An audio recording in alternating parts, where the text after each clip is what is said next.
No nos cansamos de decir en la Torre del Faro que estamos en un momento de desorden mundial y verdaderamente no hay más que abrir un periódico para ver la cantidad de conflictos internacionales que hay ahora mismo en nuestro mundo, desde el de Ucrania, ahora el de Gaza con Hezbollah, la creciente tensión en el Extremo Oriente con China y Taiwán. Pero no son únicamente los conflictos que llegan a las portadas de los diarios occidentales los que están marcando el paso de la política internacional. Hoy, Nico, nos vienes a hablar de uno prácticamente desconocido, una guerra que lleva rabiando un año pero que tiene mucha tensión anterior y que es la guerra civil en Sudán. La guerra civil en Sudán. Y es que, de manera similar a la guerra civil en Etiopía, que ya cubrimos en su momento, casi, como dices, no oímos hablar de este conflicto. Y si lo escuchamos, es puramente de pasada, a lo mejor algún titular, a lo mejor se menciona en la radio, pero es que probablemente ni sepamos situar Sudán en el mapa. A lo mejor sabemos que está a la derecha de África, no está muy abajo, pero ¿sabéis si tiene costa? ¿O cómo de grande es? ¿O cuánta gente tiene? Lo de cuánta gente tiene es verdad que hay que ser muy experto, pero la pregunta de si tiene costa o no, pues lo siento otra vez por nuestros oyentes conductores, pero coged un mapa, aunque sea solo por verlo en un momento dado, y yo os lo cuento mientras. Tenemos Egipto por el norte, Chad y Libia por el oeste, la República Centroafricana y Sudán del Sur por el sur, porque Sudán era un país enorme, ahora mismo sigue siendo el tercer país más grande de África, pero un país mucho más grande de lo que es ahora, y se separó en 2011 la parte de Sudán del Sur. Entonces, lo que estamos hablando es de Sudán, que no es del norte, pero... Sudán del norte que se llama Sudán. Sí. Y tiene frontera con Etiopía y Eritrea por el sureste, y con el Mar Rojo, tiene una costa importante, casi 800 kilómetros de costa, por la derecha con el Mar Rojo. Entonces, todos los países que he mencionado van a entrar de alguna manera u otra en esta guerra civil, que además se está expandiendo a niveles más amplios. Vamos a ver que entran los ucranianos, los rusos, los árabes, están todos nuestros sospechosos habituales están aquí metidos. Pero fíjate, es que es un conflicto, la cantidad de países que has mencionado y que sin embargo estamos aquí en Occidente y no prestamos atención a lo que sucede allí. Y es que las dimensiones de esta guerra son muy comparables a lo que estamos viendo en Ucrania y en Gaza. Se estima que hay más o menos 150.000 personas muertas y que un 20% de la población está desplazada. La población es casi 50 millones, pues 10 millones de personas se han visto obligadas a dejar sus casas. Estos números son comparables a los de Ucrania y significativamente mayores a los de Gaza. Entonces, esta guerra empezó el 15 de abril del 23, es decir, hace nada. No es cuestión de que se nos haya olvidado, es cuestión de que no se ha contado. Y se da, o en su origen era, entre dos bandos. Entre una milicia y el ejército oficial del Estado. La milicia se llama RSF, Rapid Support Forces, y el ejército estatal se llama Sudanese Armed Forces, las Fuerzas Armadas de Sudán.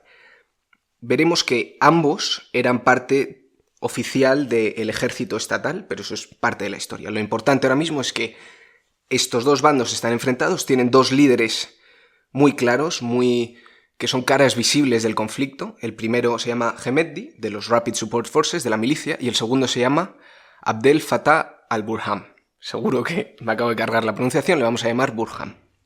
Entonces, estos dos líderes tienen personalidades muy distintas que afectan cómo se les ve a nivel internacional y cómo se están vendiendo a sí mismos a la población dentro del país. Como decimos, Rusia está también involucrada, está enviando hombres de Wagner, también está Ucrania, está Turquía, Qatar, Arabia Saudí. O sea, parece casi como un teatro bis de la guerra de Ucrania, ¿no? Pues había uno de los artículos que leí que decía, un nuevo frente de la guerra ucraniana se abre en Sudán. Y eso nos tienes que explicar esa globalización, porque cómo acaba el frente ucraniano en Sudán. Pero en fin, eso supongo que lo hablaremos más adelante. Para empezar, ¿quiénes son estos bandos y por qué ha empezado esta guerra civil?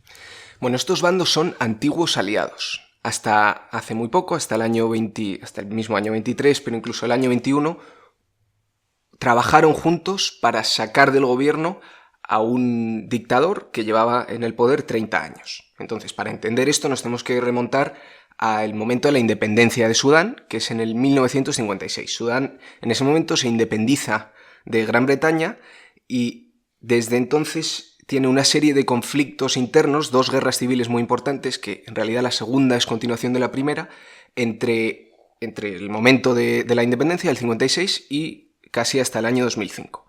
Hay 2 guerras civiles que son principalmente entre norte y sur, entre lo que ahora es Sudán y lo que ahora es Sudán del Sur. Estas 2 zonas estaban diferenciadas o administradas de manera distinta por los británicos y eran muy distintas étnicamente y organizativamente. El norte era principalmente musulmán y de etnia y ascendencia árabe, y el sur era principalmente cristiano y de etnia y ascendencia más africana, de raza negra africana. Entonces se dieron una serie de conflictos entre Sudán y Sudán del Sur que causó que en 2005 hubiera una paz y se acordara un referéndum para poder separarse en el 2011. ¿Qué fue lo que sucedió? ¿Qué fue lo que sucedió? Entonces, en el 2011, la mitad sur del país se separa. Y estos conflictos se dieron principalmente, y más el segundo, por el control de unos pozos petrolíferos en la frontera. Entonces, como acaba esto, es que Sudán del Sur ahora mismo es un país independiente, no tiene nada que ver con el origen de esta guerra civil que se está librando ahora mismo, y simplemente utiliza un oleoducto para sacar su petróleo que tiene Sudán del Sur a través de Sudán para salir hacia el Mar Rojo. No tiene más. Y ahí se acaba la historia de Sudán del Sur por ahora. Y ahí se acaba la historia de Sudán del Sur. Nuestra historia se centra en Sudán del Norte, que es donde en el año 89 Omar al-Bashir toma el poder. Toma el poder ayudado por los militares, y este es el dictador que decimos que está 30 años. Entonces Bashir hace uso de 2 facciones militares para mantenerse en el poder durante estos 30 años. Estas son las 2 facciones que hemos hablado. El ejército en sí oficial del país, y luego unas milicias que operaban principalmente en el oeste del país, que se llamaba la milicia Janjaweed. Hace uso de estas milicias para aplastar unos conflictos en el oeste del país y luego las integra dentro del Estado, les da un marco institucional y las llama Rapid Support Forces, una fuerza paramilitar nominalmente bajo control estatal, y la utiliza para tener controlado al poder militar. Entonces, o sea, son checks and balances, ¿no? O sea, crea un grupo paramilitar para contener a los militares. Eso es. Y entonces aprovecha la rivalidad natural que surge entre este nuevo cuerpo, que son milicianos de zonas rurales casi sin educación, y entre el ejército tradicional, aprovecha, juega con unos y con otros para él mantener el poder. Entonces, en 2018 comienzan unas protestas de la sociedad civil generalizadas contra este dictador, contra al-Bashir. Estas protestas están motivadas principalmente por subidas de precios, hambrunas, inflación desorbitada, y el gobierno reacciona de manera violenta.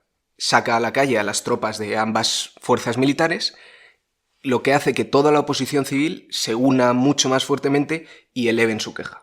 Al final lo que ocurre es que las 2 fuerzas militares se unen a los civiles y echan al dictador del gobierno.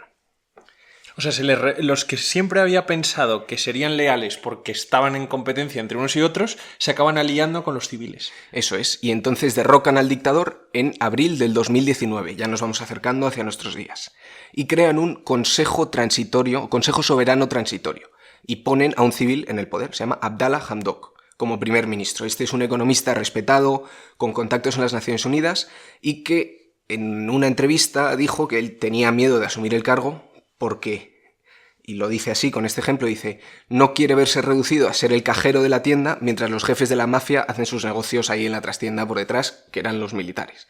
Tenía este miedo y tenía que jugar con algo de mano izquierda, sabiendo que estaba ahí como representante del poder civil, y consiguió un gobierno civil, con ministros completamente todos civiles, pero ambos poderes militares tenían mucha fuerza. O sea, el poder fáctico está en el ejército y en las Rapid Support Forces. Sí.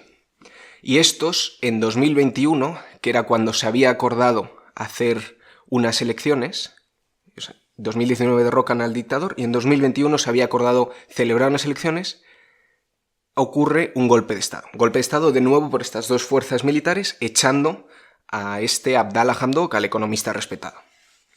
Entonces, esta transición que parecía tan prometedora de Sudán y que se veía desde Occidente como un ejemplo de una transición de una dictadura bastante opresora a una democracia casi de corte occidental, se ven estos planes trastocados. ¿Y al gobierno civil lo matan o lo exilian? Al gobierno civil le apresan, al Abdallah Hamdok, y luego, tras unas semanas, le vuelven a poner en el poder y este acepta y está 6 semanas y se vuelve a ir. O sea, ve que no va a cambiar nada, que no va a tener ningún poder y, de hecho, cuando vuelve al poder en este breve intervalo de 6 semanas, hasta sus propios seguidores se lo vuelven en contra, porque dicen que está legitimando, los militares, que está legitimando el poder militar. Entonces, esto ocurre y dimite ya como oficialmente el 2 de enero del 2022. Y entonces, a lo largo del 2022, la tensión entre ambas facciones de militares va en aumento. Y la sociedad civil empuja por unas nuevas elecciones, por esas elecciones que se les había prometido. Y aquí es donde es importante entender las características y la forma de ser de los líderes de ambas fuerzas. Tenemos de las milicias, se le conoce como Hemedti, que se ha posicionado y se posiciona como el paladín del pueblo contra las élites de la capital. Entonces anuncia a los 4 vientos y defiende que él es el único que puede prevenir un retorno de una dictadura militar como la que se vivió con al-Bashir. Que si ganan las Fuerzas Armadas, los Sudanese Armed Forces, volveremos a los tiempos pasados. Ya empezamos a ver un poco también el discurso populista, ¿no? De también ganarse la condición de paladín del pueblo. Claro, es un discurso puramente populista y sobre todo por dónde opera. Él opera en la zona, o su baluarte está en la zona oeste del país, una zona más rural, pero que tiene más minas de oro, las minas de oro de Darfur.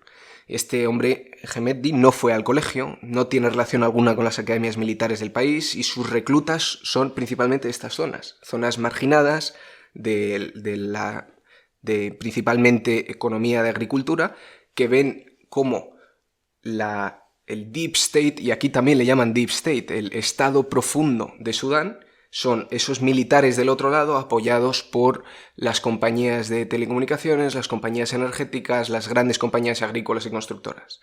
Así lo ven, o sea, no es que se haya aplicado un término que se utiliza también en Estados Unidos, el estado profundo, sino sale esta terminología también del propio Sudán. Y entonces el otro líder representa, supongo, al estado profundo. Eso es, y es todo lo contrario a este Hemedti, se llama Burhan. Y es un líder muy poco carismático. Sus apariciones en público dejan mucho que desear, no es un líder que inspire, pero tiene todo el apoyo de este grupo de intereses que hemos comentado, que opera casi como una mafia y que está, por otro lado, opuesto a esa sociedad civil, son distintas asociaciones con poco poder, sin un líder claro, pero que está enfrentado a ellas también y se ve, es muy indicativo que el golpe de Estado del 21, cuando sacan al economista respetado del poder, ocurre justo antes de que la administración civil que éste encabezaba publicara un informe interno sobre la corrupción en el Estado. Bueno, entonces claro, veis que es las prácticas mafiosas totalmente. Ahora mismo, este hombre, ¿cómo se llamaba? Burhan. Burhan, ¿es el presidente de Sudán? No. Es el representante del Estado, pero es que no hay un Estado ya. O sea, ahora mismo no hay un gobierno de Sudán. Bueno, lo que hay es una junta militar que Burhan lidera. Y entonces muchos de sus oficiales son antiguos, o de sus subalternos son antiguos oficiales de al-Bashir, del dictador, y ahora apoyan a Burhan porque lo ven como una posible continuación de ese régimen militar. Vale, entonces tenemos estas dos facciones, el Burhan puesto de presidente de facto de esta junta militar, y cómo está ya la guerra civil.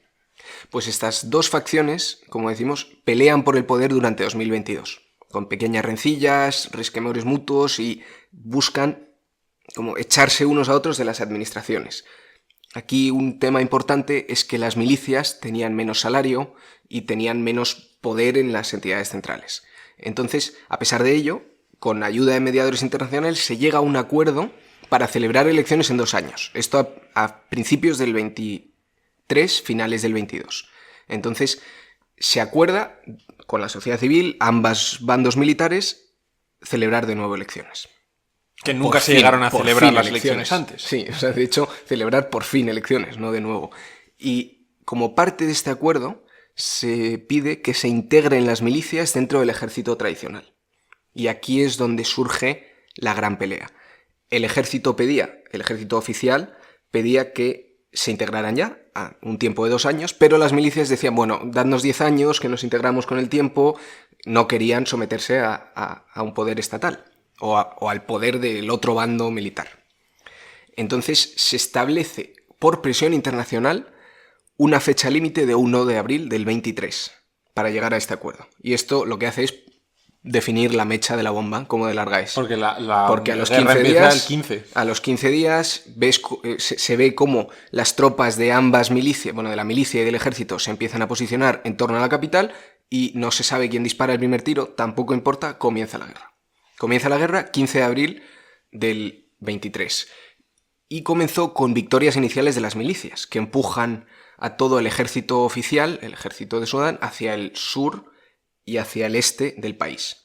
Y con eso llegamos un poco a lo que está ahora. Las milicias ocupan el oeste, que hemos dicho que era más rural y tenía las minas de oro, las principales minas de oro. La capital, que está en medio, está en disputa, y todo el este y el sur lo controla el ejército oficial, entre comillas. O sea, está casi partido a la mitad del país. Está casi partido a la mitad. En diagonal. Sí, porque el norte está más despoblado y ahí entran otras milicias que ahora hablaremos con la expansión del conflicto. Y es que es muy curioso porque cuando estalla el conflicto en la capital, el Burham, el líder del ejército oficial, está en la capital y ve cómo las milicias empiezan a ganarle terreno en la propia ciudad y llama a Zelensky para pedirle ayuda. Llama a Zelensky. ¿Y por qué llama a Zelensky? Porque hasta entonces Sudán había estado suministrando armas al ejército ucraniano. Y aquí empezamos con los hilos internacionales. Sudán tiene de recursos naturales, tiene petróleo, oro, un cierto tipo de exportación de pues algo de agricultura y armas. Armas por la cantidad de conflictos históricos que ha tenido. Entonces estaba ayudando a Ucrania. Arsenales que se han quedado ahí abandonados y que ahora, sin embargo... Ahora los necesitan ya, pero estaban apoyando a Ucrania. Entonces llamó a Zelensky. Zelensky envió comandos, nada más estallar la guerra, que ayudaron a sacar al presidente de la capital. Es que he visto entrevistas con estos que les han hecho a estos comandos y dice que se veían con una superioridad material enorme, porque por ejemplo tenían gafas de visión nocturna y estaban mucho mejor entrenados y organizados que las milicias. Que aún así las milicias, las Rapid Support Forces, están en mejores condiciones que el ejército oficial. O sea, están ganando la mayoría de los enfrentamientos, por no decir casi todos. No ha habido una victoria grande del ejército oficial. Le llamo ejército oficial para no liarnos con las siglas, pero nos entendemos. No ha habido una victoria grande hasta ahora del ejército oficial y todo ha sido avances por las milicias. Entonces, la situación ahora mismo, lo que está ocurriendo son tres grandes problemas. En primer lugar, se está dando un genocidio y una verdadera limpieza étnica en Darfur. Darfur es la zona del oeste, la que decíamos que tenían las minas importantes. Esto es la zona principal de las milicias. Las milicias de raza árabe están llevando a cabo masacres contra la población civil de la tribu Masaid, que es principalmente de raza negra. Esto está ligado con unas masacres que ya hubo a principios de los 2000 y que vienen heredadas de los orígenes de esta milicia que decíamos, los Janjaweed. Sí. Pues están volviendo a cometerse estos crímenes. En ese momento fueron denunciados públicamente y ahora está completamente acallado. El segundo problema es el hambre. Una hambruna que, según dicen oficiales de la ONU, no se ha visto en la historia reciente. Es una hambruna que ahora mismo pone en peligro a finales de este año 2024, a 2 millones que mueran 2 millones de personas. Y ponen como el escenario más favorable, que sería que acabara hoy mismo la guerra. En ese caso, si hoy acabara la guerra, se verían aún así un exceso de muertes de 6 millones a 2027. Estos son predicciones, no se sabe si se cumplen o no. Lo importante de esto es que bueno, da una imagen de la dimensión del conflicto. 6 millones de muertes. Es que es impresionante. Es que está utilizando el ejército oficial el hambre como arma de guerra. Tienen el control del este, que es el puerto principal hacia el Mar Rojo, y no están dejando pasar los convoys de ayuda humanitaria. Entonces, eso es un crimen de guerra en sí. La utilización del hambre como estrategia militar es un crimen de guerra, es un crimen de lesa humanidad. Y además de esto, la producción de cereal del país cayó a la mitad del año pasado, o sea, del año sin guerra al año que tuvimos guerra, y los precios de los alimentos subieron más de un 80%. El tercer gran problema es la enorme indiferencia del resto del mundo. Porque eso te quería preguntar ahora. O sea, tenemos a Ucrania apoyando al presidente oficial, al líder de las fuerzas oficiales, porque éste les mandó armas al principio de la guerra, ¿Y cómo está el resto de las facciones? O sea, ¿las milicias tienen apoyo internacional? ¿Qué hacen los países del entorno? ¿Qué hacen las potencias occidentales? Mira, pues el apoyo internacional, como decíamos al principio del audio, ha traído a múltiples actores. Primero hablamos del bando de las milicias. Este Hemedti, como decimos, es muy listo y se vende muy bien. Y siempre ha estado buscando apoyos en el extranjero. Pero siempre, no digo desde el comienzo de la guerra, sino históricamente. Entonces, por ejemplo, envió milicianos a Yemen para luchar apoyando a Emiratos Árabes Unidos y Arabia Saudí, y también apoyó en Libia los intereses de Emiratos. Incluso ha apoyado a la Unión Europea en el Cuerno de África, en las misiones contra la piratería. A cambio ahora, lo que está recibiendo principalmente de Emiratos es envíos de armas pagados por Emiratos Árabes que le llegan a través de Chad y Libia, por el oeste. A cambio, lo que está enviando también a Emiratos Árabes Unidos es exportaciones de oro. Claro, porque controla las minas de Darzum, que hemos dicho. Van directas a Abu Dhabi. Y lo que buscan también los emiratíes son acceso a tierra cultivable. Empresas de Emiratos Árabes compraron decenas de miles de hectáreas cultivables en Sudán y en 2022 se firmó un acuerdo para una futura construcción de un puerto que permitiera exportar esto a través del Mar Rojo. Es impresionante, una situación de guerra en un país verdaderamente abre una serie de oportunidades para los países del entorno que se aprovechan de ese conflicto. O sea, es un lugar que ya estaba desestabilizado históricamente y ahora están todos pues casi viniendo a cobrar facturas, diciendo, mira, yo te envío soldados, pero entonces empieza a hacerme caso con estas peticiones que te llevo haciendo durante un tiempo. Por el lado oficial de las Fuerzas Armadas de Sudán, estos están apoyados por Egipto, porque muchos oficiales del ejército sudanés han sido entrenados en academias egipcias. Históricamente el contacto entre ambos ejércitos ha sido muy estrecho y Egipto busca hacer de Sudán un aliado frente a Etiopía por la política del agua del Nilo. Aquí metemos otro tema. Es que esto es alucinante, es que se abre un problema detrás de otro. Etiopía ha terminado de construir recientemente la Grand Ethiopian Renaissance Dam, la presa del Renacimiento, que es una presa en el origen del Nilo que por su propia naturaleza lo que hace es limitar el agua que hay aguas abajo y de la cual depende enormemente Egipto. Entonces, bueno, Egipto y Sudán. Y aquí son 3 países. Entonces, en cuanto consigas un 2 contra 1, estás mejor posicionado. Y Egipto lo que quiere es acercarse a Sudán o ganarse a Sudán para presionar a Etiopía por el sur. Bueno, me parece fascinante esto. Y es que es tan desconocido.